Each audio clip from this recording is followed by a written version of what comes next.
വെളിച്ചെണ്ണയാണ് ഏറ്റവും നല്ലത്.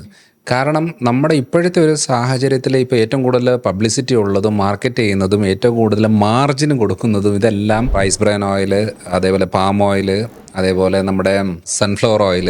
ഈ പാം ഓയിലും നമ്മുടെ സൺഫ്ലവർ ഓയിൽ എന്ന് പറയുന്നത് ശരിക്കും പറഞ്ഞാൽ ഒന്ന് ഈ എണ്ണയല്ല, അതിനകത്ത് ഭൂരിഭാഗവും അഡൾട്രേഷനായിട്ട് വരുന്നതാണ്. രണ്ടാമത്തെ കാര്യം എന്ന് പറഞ്ഞാൽ ഒമേഗ-6 ഏറ്റവും കൂടുതലായിട്ട് ഉള്ളത് ഈ സൺഫ്ലവറും പാം ഓയിലുമാണ്.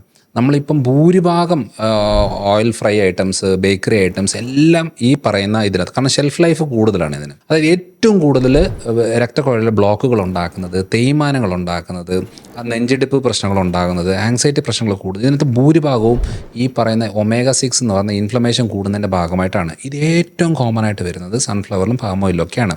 ആ കാറ്റഗറി പെടുന്നത് തന്നെയാണ് ഈ റൈസ് ബ്രാൻ. എന്നാലും അത് കോൾഡ് പ്രസ്സായിട്ട് നല്ല രീതിയിൽ എടുക്കുകയാണെന്നുണ്ടെങ്കിൽ അത് ഏറ്റവും ബെറ്ററാണ്. പക്ഷേ എൻ്റെ അഭിപ്രായത്തിൽ വെളിച്ചെണ്ണ തന്നെയാണ് ഏറ്റവും നല്ലതായിട്ട് എനിക്ക് തോന്നിയൊരു എണ്ണ. ഇനിയിപ്പോൾ വെളിച്ചെണ്ണ തന്നെ നമ്മൾ രാത്രിയിൽ ഒരു 1/2 ടീസ്പൂണ് കുടിച്ച് പച്ചക്കായിട്ട് കുടിച്ചെടുക്കുകയാണെന്നുണ്ടെങ്കിൽ അതിനകത്ത് നമ്മൾക്ക് ഈ ലോറിക് ആസിഡ് ഉണ്ട്. അതായത് നമ്മുടെ ബ്ലഡ് വെസൽസിനൊക്കെ ഏറ്റവും നല്ലതാണ്, ബ്ലോക്ക് ഉണ്ടാകാതിരിക്കാൻ നല്ലതാണ്, അതേപോലെ മോഷൻ ക്ലിയർ ആകാനായിട്ട് ഏറ്റവും നല്ലതാണ്. അതൊക്കെ വളരെ നല്ല ഒരു കാര്യമാണ്. അപ്പോൾ ഞാൻ പലപ്പോഴും ഈ വെളിച്ചെണ്ണയുടെ വെർജിൻ കോക്കനട്ട് ഓയിലിൻ്റെ ക്യാപ്സൂലായിട്ട് കൊടുക്കും. എൻ്റെ ഒരു അഭിപ്രായത്തിൽ വെളിച്ചെണ്ണയും ഒലിവ് ഓയിലുമാണ് എണ്ണകളിൽ ഏറ്റവും നല്ലത്. പിന്നെ നെക്സ്റ്റ് ഓപ്ഷൻ കൊടുക്കുകയാണെങ്കിൽ റൈസ് ബ്രാൻ ആയിരിക്കും.